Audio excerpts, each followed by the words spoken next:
Sejam bem-vindos a mais um podcast. Hoje nós estamos recebendo uma convidada ilustre que vai esclarecer muitos pontos da genética para nós. Eu sou a doutora Francine Moreira. E eu sou a doutora Andréa Diniz e esse é o Special Talk.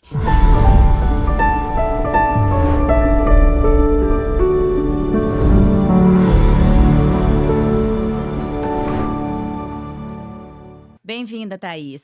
Muito obrigada, meninas. Vou falar meninas, né? Obrigada. Obrigada pelo convite. É sempre um prazer. Eu, sou uma pessoa encantadora pela área e gosto muito, de trazer essa genética de uma forma mais descontraída, que eu acho que é a nossa proposta aqui. Então, agradeço a confiança no meu trabalho e a oportunidade de estar aqui com vocês. Bom, então a gente já vai começar. Eu queria que você falasse um pouquinho sobre a sua trajetória profissional e o que te trouxe aqui para essa área da genética e como que você lida com esses desafios no seu dia a dia. Perfeito, obrigada. Mas, assim, realmente é desafiador, né? Primeira palavra, é uma trajetória desafiadora. A gente que trabalha na área da genética, a gente tem que estar sempre atualizando. Então, o que eu vi lá na minha época de faculdade, a gente tem que estar atualizando. Houve uma mudança do que a gente chama de era genômica na saúde, onde nós podemos oferecer agora tratamentos mais personalizados e individualizados, considerando, inclusive, essa informação genética. Então, eu me formei em biomedicina, que é uma área lá pela UFG, que é uma área realmente investigativa, de pesquisa. Trabalhei sempre desde a graduação na pesquisa, mestrado, doutorado e o meu pós-doutorado também nessa área de genética, sempre focado na área humana, clínica. E durante, esse percurso de formação também acabei entrando para um trabalho no SUS, como biomédica geneticista com serviço de aconselhamento genético e também no particular a gente oferece, foi um trabalho mais recente, porque a gente via que muitos pacientes nos procuravam também no serviço particular, então hoje a gente faz o que nós chamamos de aconselhamento genético para as famílias, além de linkar também com as pesquisas da universidade. Eu sou professora na universidade, né? Então, eu tento linkar toda essa parte científica da genética na nossa prática também. Thaís, eu achava que aconselhamento genético era iam aquelas pessoas, né, que têm um filho que tem alguma alteração e o conselheiro ia orientar aquela família a não ter mais filhos. Ai, meu Deus. E isso Socorro. mexia demais comigo, porque eu sou uma pessoa assim, eu tenho 5 filhos, aberta à vida, super católica. Aham. E por meio dos meus amigos, colegas e trabalhando nessa área, eu fui entendendo, né, que o aconselhamento genético não tem nada a ver com isso. Eu gostaria que você explicasse, então, o que que é o aconselhamento genético e para quem ele deve Certo. ser indicado. Ai, perfeito. Eu acho que esse mito é um dos mitos, da genética. Ele existe, assim, é bem importante a gente esclarecer. Primeiro que a nossa atuação no aconselhamento genético, ela não pode, é um princípio, a gente não é diretivo. Então, você não vai fazer passar pelo aconselhamento genético, é um processo, e o conselheiro geneticista te fala, você não deve ter filhos, você não pode mais ter filhos, independente do que tiver envolvido. O grande princípio nosso é oferecer o máximo de informações, de orientações, e para que a tomada de decisão da família seja bem informada. Ele sabe todos os riscos diante de uma nova gestação, se for o caso, ou se ele tem vou para uma outra área, um tumor, e ele quer saber se ele deveria fazer uma cirurgia. Isso vai também em forma de relatório para a equipe médica, para a equipe multidisciplinar. Então, essa tomada de decisões, ela fica mais informada. Então, nós prestamos esse serviço, que é um processo que nós conversamos com a família, abordamos o histórico familiar, observamos quais são os exames genéticos que podem nos ajudar nesse processo, e esse é um ponto importante. Existem vários exames genéticos, e às vezes as pessoas buscam ali e olham na internet, qual que é o exame para câncer de mama? E aí vai ali, faz esse exame, e às vezes ele não é aquele exame, não é o exame genético que vai dar resposta para aquela família. É um exame genético para câncer de mama, mas que vai olhar outro outros genes, ou que vai ampliar essa análise. Então, o aconselhamento genético também contribui para isso, para essa tomada de decisão de qual que é o melhor exame, qual que realmente vai responder, né, para aquela família, aquele problema que está sendo envolvido, e para a equipe de suporte terapêutico, para o médico. Então, nós buscamos informações no aconselhamento genético para que essas informações contribuam nesse processo terapêutico na qualidade de vida. Ótimo. Na nossa prática clínica, Thaís, muitas vezes nós recebemos pacientes sem diagnóstico, Uhum. mas com condições orais muito específicas, né? Não só orais, mas faciais também. Eu gostaria que você falasse um pouco da sua prática clínica e desse exemplos para gente de situações em que essas alterações bucais e faciais levaram a um diagnóstico ou a um possível diagnóstico, né? Pelo menos a uma suspeita de alguma síndrome ou condição que depois foi confirmada com os exames. Perfeito. É muito comum essas alterações estarem associadas a dismorfismos que a gente vê, né, dentro da genética. E aí, o que você me falou me chamou muita atenção do olhar de vocês, porque o dismorfismo facial, ele é muito marcante quando se fala em alterações genéticas de uma forma geral. Não estou falando só de síndromes. Tem síndromes que são fáceis de identificar clinicamente.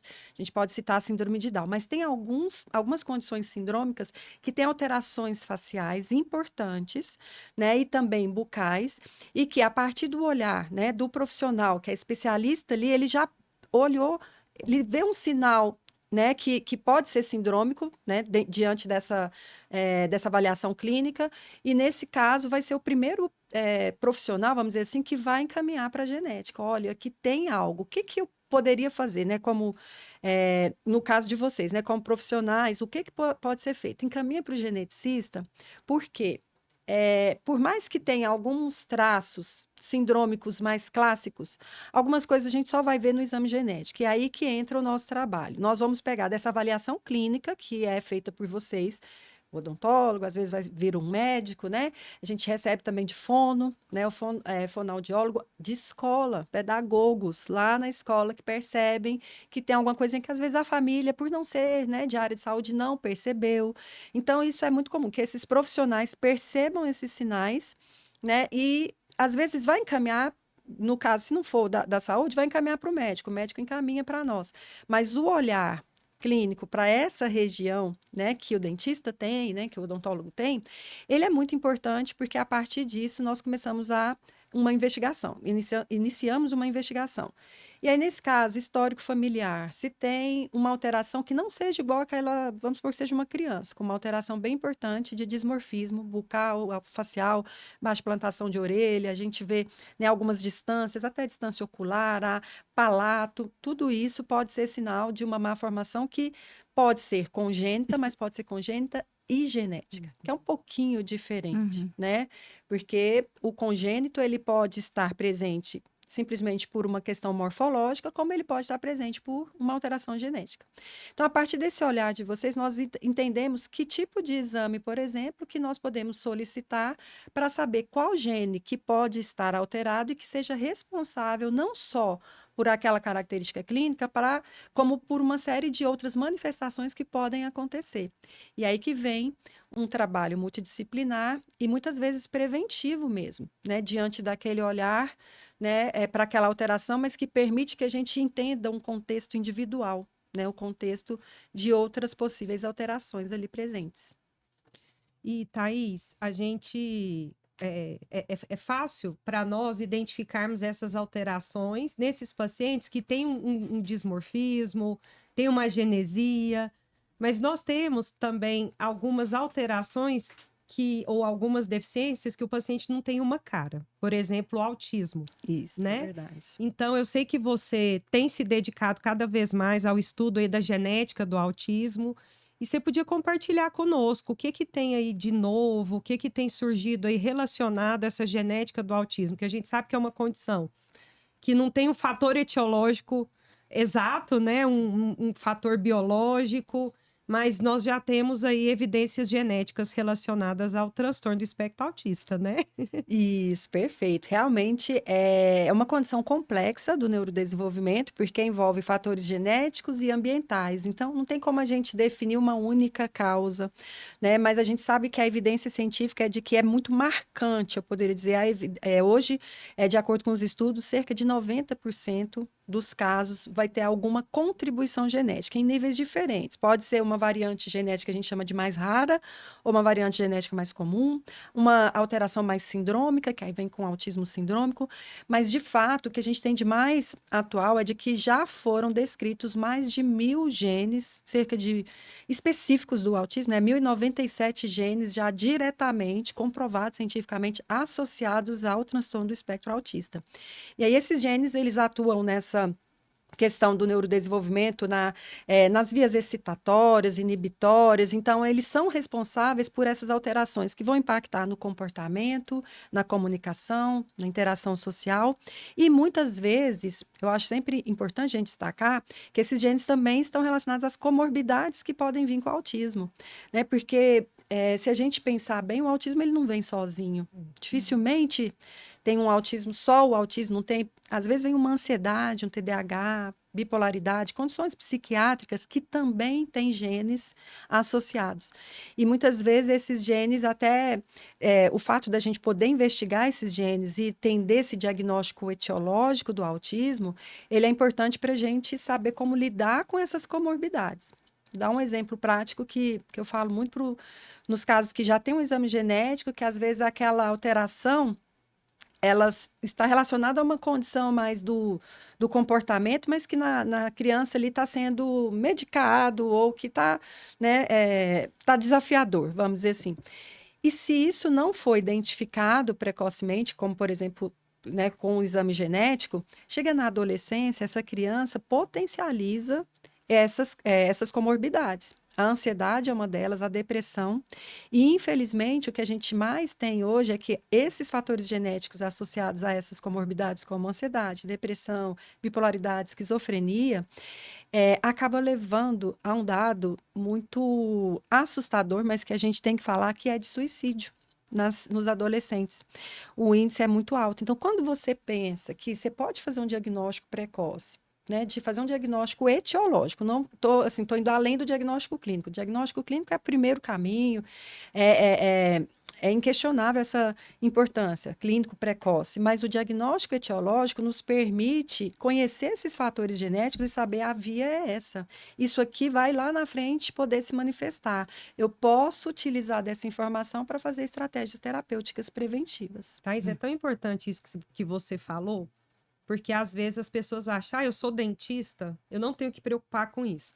Nessa semana, eu recebi um paciente que ele não se consultava desde 2022, ele tinha sumido. Uhum. E era um paciente que eu atendia em consultório, fazia procedimentos em consultório, às vezes ele precisava de uma estabilização, o apoio dos pais, nada muito elaborado, nunca precisou de sedação, era um paciente de consultório. Certo. E ele chegou com um comportamento tão agressivo e tão diferente, isso 3 anos depois. E eu fui conversar com a mãe, né? O que tinha acontecido, se mudou a medicação. Ela falou, foi a puberdade, doutor. Então, a gente vê, na puberdade, começa a manifestar, assim, de forma mais clara essas comorbidades. Sim. Porque E vem as questões desestruturou hormonais. a família inteira e hoje, como ele está hoje, não é possível atender em consultório. No entanto, que a gente já agendou o atendimento sob anestesia geral. Uhum. Mas eu vejo assim, a importância de nós, dentistas, termos a gente fala, trabalhar em equipe. Sim. Ter um geneticista com o qual a gente possa conversar, discutir os casos, né? Isso é importante, essa comunicação, né? É um dos princípios também do aconselhamento genético. Eu falo que o nosso serviço do aconselhamento genético, ele não pode ser, ele tem que ser multiprofissional, multidisciplinar, porque alguém vai precisar, além da família, lógico, os terapeutas, os profissionais de assistência precisam dessa informação para saber como utilizar essa informação a favor do paciente. Não é uma informação, eu fiz o exame genético, vou deixar na minha pastinha e guardar. Não, essa informação, ela é muito valiosa. né? E aí serve para essas estratégias terapêuticas, para saber como lidar.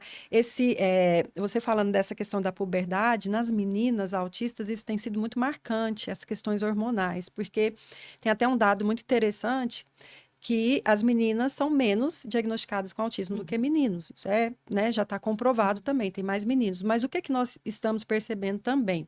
Por conta dessas questões comportamentais, com muita influência de fatores genéticos e hormonais próprios, as meninas, elas mascaram alguns sinais e estão sendo subdiagnosticadas.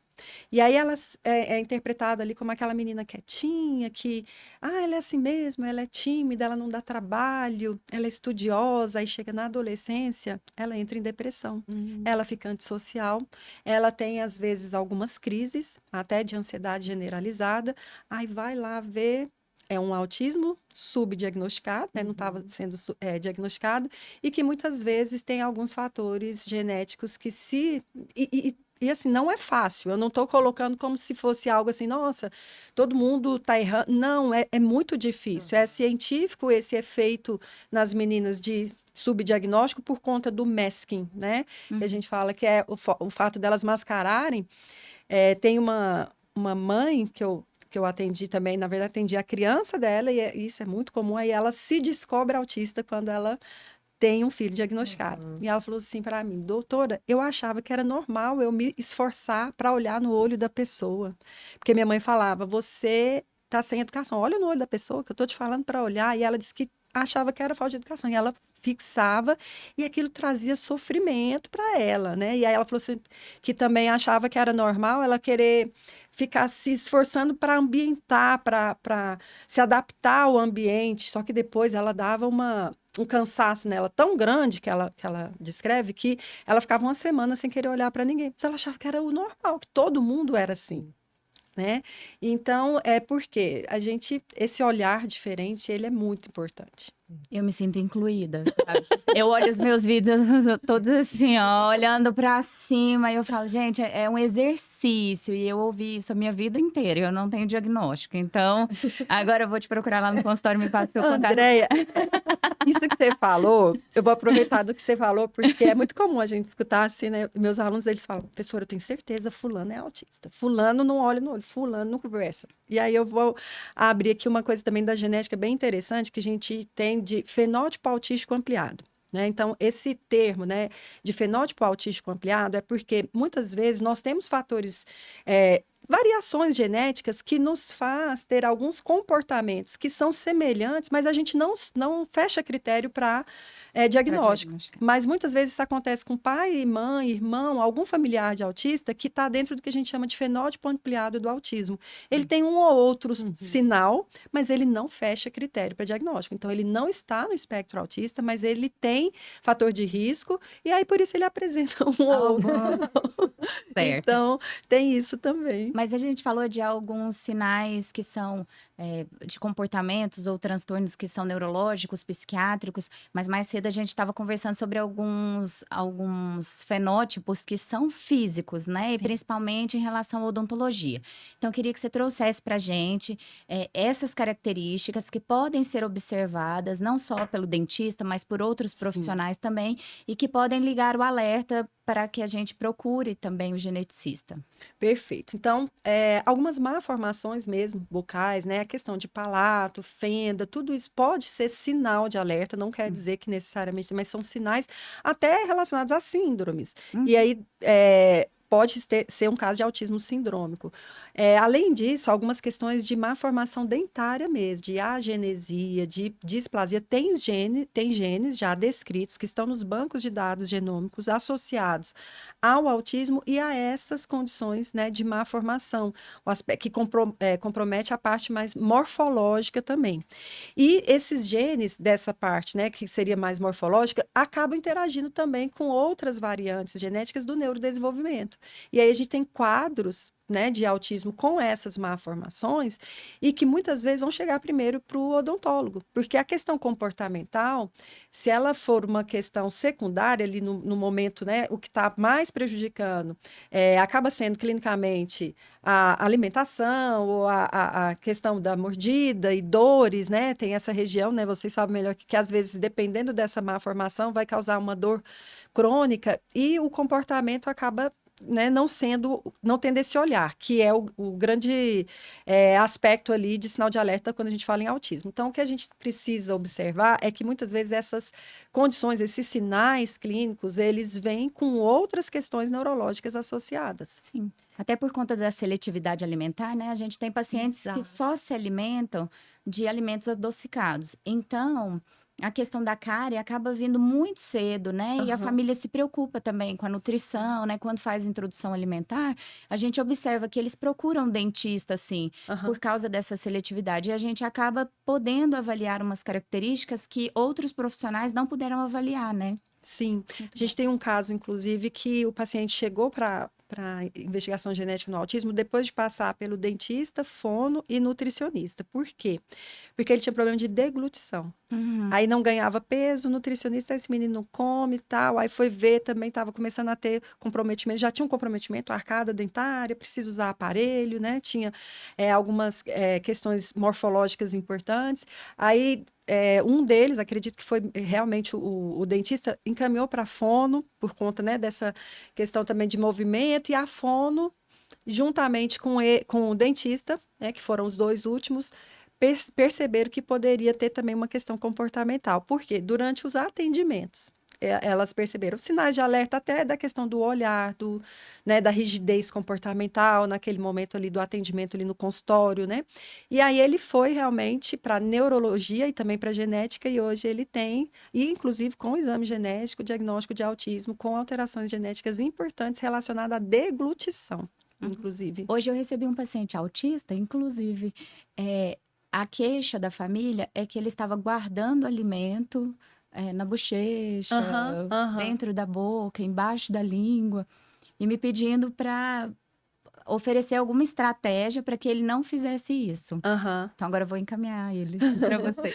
Então, a gente tem esse olhar bem Uhum. cuidadoso para cada sinal. E Ah, nós conseguimos, né, também perceber que muitos desses comportamentos tem, lógico, a questão da própria formação, né, dos aspectos morfológicos, mas tem muita questão genética, né?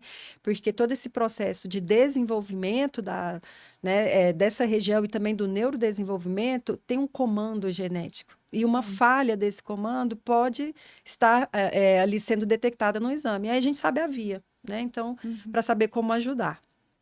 Thaís, então, às vezes alguém que está nos ouvindo pode ter esse alerta agora. Nossa, eu preciso de passar por um aconselhamento genético. Então, explica aí para os nossos ouvintes como é o caminho, né? Certo. Até chegar a esse profissional que vai dar todos os direcionamentos. Perfeito. Então, esse caminho realmente, nós precisamos desse encaminhamento de quem fez essa avaliação clínica, geralmente um médico, encaminham para a gente um pediatra, neurologista, psiquiatra, o odontólogo também pode fazer esse encaminhamento. Por que é necessário esse encaminhamento? Ou um relatório do caso, né, também, porque tem ali o aspecto clínico que vocês perceberam e que pode estar relacionado a alguma condição genética. A partir desse olhar, né, clínico, a gente vai complementar toda essa avaliação, a gente faz o que a gente chama de fenotipagem. Então, aí nós vamos observar se tem mais algum aspecto que precisa ser considerado, né? Me lembrei aqui de um caso que a criança estava realmente também com na verdade, uma condição rara, que tem o espectro autista também, mas a condição rara era mais grave, né? Que é uma adrenoleucodistrofia, então a alimentação é super complicada. E essa criança, quando ela chega para fazer ali o exame, o pai e a mãe já estão assim, meu Deus, o que mais que eu posso fazer para essa criança? O que faltou? Eles se culpam muitas vezes, falam assim, nossa, foi isso que eu fiz? Foi aquilo que eu fiz? Então, nós precisamos desse encaminhamento, além de ter, né, o cuidado ali da família que está buscando oferecer o melhor, a qualidade de vida melhor para ele, mas nós precisamos desse encaminhamento para ter esses detalhes. Igual nesse caso, o autismo era uma questão assim paralela. Tinha todo um aspecto clínico mais importante ali, ou poderia dizer mais urgente, né? Nem questão de importância, de urgência para aquela criança. Então, a partir desse encaminhamento, nós vamos entender o histórico e fazer toda a investigação também de outros membros da família, não necessariamente para a questão de culpa, né? Só abrindo parênteses. Ah, isso aqui veio do pai, isso aqui veio da mãe. Muitos pais não querem para o aconselhamento com medo disso, porque inclusive acontece, um culpa o outro. Ah, a família dele é assim, a família dela é assim. Ninguém quer ter a Não, culpa, não, né? então, Lá em casa é sempre do meu marido, né? então, Eu não e eu já preciso. falo, gente, não é isso. Nós somos um conjunto, né, de fatores genéticos de pai e mãe. Então, a partir desse encaminhamento, nós fazemos, então, essa avaliação para permitir a estratégia mais individualizada. Se vai precisar ou não do exame genético é uma outra questão que a gente vê no aconselhamento. Porque senão a pessoa já vai também pensando, nossa, vou ter que fazer exame genético? Não necessariamente. Às Então, por exemplo, se a vezes, gente for encaminhar, a gente já não precisa de pedir o exame antes. não, Encaminha e isso. vocês vão orientar esse processo. Exatamente, vocês Ótimo. podem encaminhar para o aconselhamento genético. Agora, se já tiver uma suspeita, claramente síndrome de Down, né? Uhum. E tem ali todos os aspectos fenotípicos da síndrome de Down, acontece também de já encaminhar com o exame até já realizado Uhum. ou com a solicitação do exame, porque nós também, dentro do nosso atendimento, tanto na rede pública como na privada, a gente faz também o exame durante o atendimento. É bem interessante que esse aconselhamento genético seja feito pré e pós-teste. O pré para saber realmente qual que vai ser o melhor exame, ou se vai ter que ter mais de um exame, e o pós para interpretar esse exame de forma adequada. Gente, isso aí é, assim, fundamental. Não tem como o exame genético não ter uma informação valiosa. Mesmo que ele não tenha alterações, aquilo é valioso para a gente interpretar aquela situação de não ter observado naquele exame uma variação. Ou quando tem uma variação que está sendo muito comum, né? Principalmente no autismo, que é a VUS, que a gente chama de variante de significado clínico incerto. As pessoas leem aquilo e falam, ah, não, isso aqui não é nada, não. Infelizmente, até profissionais. É sim. Significado clínico incerto não quer dizer que não tenha significado. É que ele está incerto. Eu preciso interpretar, correlacionar com achado clínico, porque aí eu preciso desse encaminhamento, né, dos profissionais com achados clínicos, para a gente interpretar e buscar lá nas evidências, nos bancos de dados genômicos, o que isso vai impactar, né, de fato, na vida desse paciente. Então, essa classificação dessa alteração não é a alteração que é incerta, é a classificação dela como incerta, quer dizer que a gente precisa avaliar, precisa interpretar. Isso é bem importante porque dá um erro aí de interpretação por quem não é da área, né? Thaís, você fala um pouco sobre a resistência dessas famílias, né? Eu queria que você falasse primeiro sobre a importância do diagnóstico, né? Porque muitas vezes as pessoas chegam lá e falam, já sei que ele tem uma deficiência, para que eu colocar nome nela? Por que fazer esse diagnóstico? Por que fazer o aconselhamento? Por que fazer o exame? Para que dar nome a essa deficiência, a essa condição? Nossa, essa pergunta é muito boa. Eu falo que diagnóstico não é o fim. Na verdade, ele é o começo de uma nova jornada. Você já imaginou ficar sem diagnóstico e não saber o que fazer? Não é uma sentença, por mais que tenha uma alteração genética, né? A gente sempre interpreta, nós da genética, que com essa alteração, com essa informação, com esse diagnóstico, seja o diagnóstico de uma alteração genética, um diagnóstico de uma síndrome, você tem informações para saber o que oferecer de melhor. Porque enquanto você fica sem o diagnóstico, vai, tipo, esperando o sintoma, cuida disso, cuida daquilo, mas eu falo que, eu vou usar até uma fala de um paciente, uma mãe de um paciente, ela falou assim, o diagnóstico para mim foi revelador, porque ele me revelou com que eu estava lidando com meu filho. Eu não sabia como escolher a melhor forma de tratar, o que conduzir primeiro. Todo mundo falava que tinha que fazer um monte de terapia e ela não dava conta de fazer tudo aquilo. Então, a partir do diagnóstico, olha, começa por aqui. Esse aqui é o caminho, né? Começa por essa via e depois você vai complementando com outras terapias, com outros tratamentos. Então, ele costuma ser o começo de uma nova jornada. Eu acho que esse é um dos aspectos. E para que a gente possa oferecer um tratamento que é uma tendência mais personalizada, né? Que é a saúde personalizada, você individualizar, tratar cada caso como único. Eu falo que cada caso que a gente lida, ele é único, não só pela sua genética, como pela própria pessoa ali que você está lidando, né? E ele tem particularidades. E essas particularidades, elas são muito importantes. Cada particularidade importa, cada detalhe que a gente enxergar importa. E isso a gente consegue no diagnóstico. E a família nesse processo é muito importante, né? Com Não só certeza. por causa dos exames, mas também a participação familiar, né, nesse momento. Faz toda a Que às vezes diferença. há condições, por exemplo, que vão vir lá de outras pessoas, né? De Sim, uma raiz ajuda muito outras antiga. pessoas. Uhum. Eu tenho também uma paciente que ela falou que quando ela recebeu o diagnóstico do filho, e ela começou a assistir uma palestra minha, onde eu falei da parte genética do autismo, e aí o filho dela já era autista, mas ela não entendia que aquilo podia estar também na família dela. E aí ela buscou, e o pai foi diagnosticado, o pai dela, o avô. Aí ele falou assim.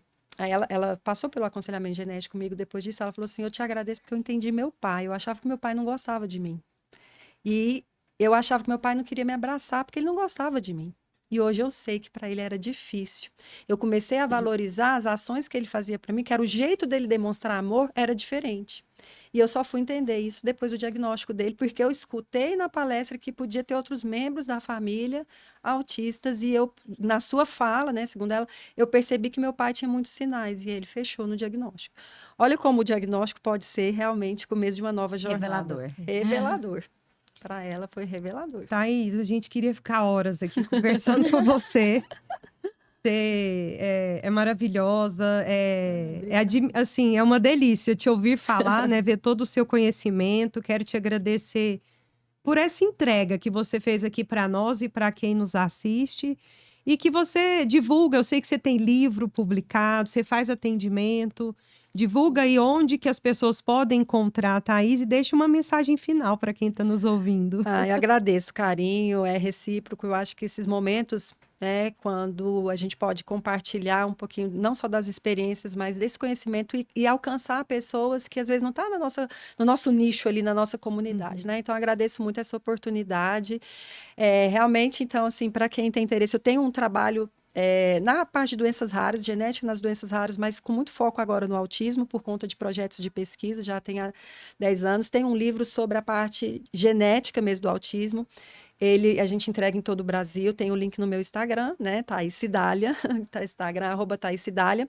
E eu faço parte de 2 outros livros de forma multiprofissional, que eu valorizo demais, que é o Simplificando o Autismo, o Dr. Tiago Castro é o organizador, e tem, assim, capítulos de vários profissionais, odontólogo, nutricionista, pedagogo, médicos, vários tipos, né, de áreas médicas, profissional de educação física, tem capítulo assim, e nós temos o capítulo, né, de genética, que é a arquitetura genética do autismo, nesse livro, e um livro que está sendo, assim, atualmente, foi o ano passado que nós lançamos um xodó, que é o Espectro Autista Feminino. Eu estou começando um projeto com um olhar bem, assim, focado nas meninas, porque me assustou muito durante esses 2 últimos anos, a quantidade de mães que se descobriram autistas depois do diagnóstico do filho, ou de irmãzinhas, que o foco era o menino, porque o menino manifestava mais claramente, e aí você estava ali no consultório, a gente estava ali no aconselhamento, e ela, como que é a irmã? Não, ela é quietinha, a gente foi vendo, menininha também ali diagnosticada. Então, nós temos o livro Espectro Autista Feminino, que fala de todo esse olhar para as meninas. E aí tem um capítulo também sobre a parte da genética no espectro feminino, que é um desafio, e nós vamos procurar saber um pouquinho mais para ajudar mais as mulheres também, né? Tem muitas adultas sendo diagnosticadas. E acho que, sim, do livro seria isso, né? Você falou para eu deixar uma frase, né? Eu costumo falar para nós, na genética, gente, cada caso, ele é único. E tem particularidades, e para nós, cada particularidade importa. Se a gente puder ter esse olhar, enxergar o que às vezes outras pessoas ainda não viram, e isso ajudar na qualidade de vida, não só do paciente, mas de contemplar a família, está valendo a pena. Então, nós temos esse olhar para cada caso, né? Considerando cada pessoa, cada autista, cada pessoa é única para nós. Thaís, você falou também do atendimento no consultório, então deixa o contato do seu consultório. Deixo, vai estar lá no meu Instagram também, tem um link para os livros, todos os livros, né? Eu esqueci de falar dos outros 2, tem o link que a gente entrega em todo o Brasil, tem o link para o agendamento de aconselhamento genético lá no @Thaís Cidália, nosso atendimento, a empresa chama Genética com Excelência, e vai ser um prazer, né, cuidar e ajudar as famílias que precisarem da gente. Muito obrigada. Esse papo foi super gostoso. A gente tem Obrigada muitas mesmo. dúvidas ainda e eu fico imaginando a população em geral, né? Porque se a gente que trabalha no dia a dia ainda tem dúvidas, tem o que perguntar, tem o que estudar, Sim. imagine a população que não estuda, né? O autismo, outras condições. Então, muito obrigada, Obrigada, tá? Eu vou me imagina. despedir de todo mundo. Obrigada pelo nosso encontro de hoje. Esse foi o Special Talk. Se inscreva no nosso canal, marca o sininho para receber as notificações, curta, compartilhe e te esperamos no próximo podcast. Tchau, tchau. Até mais.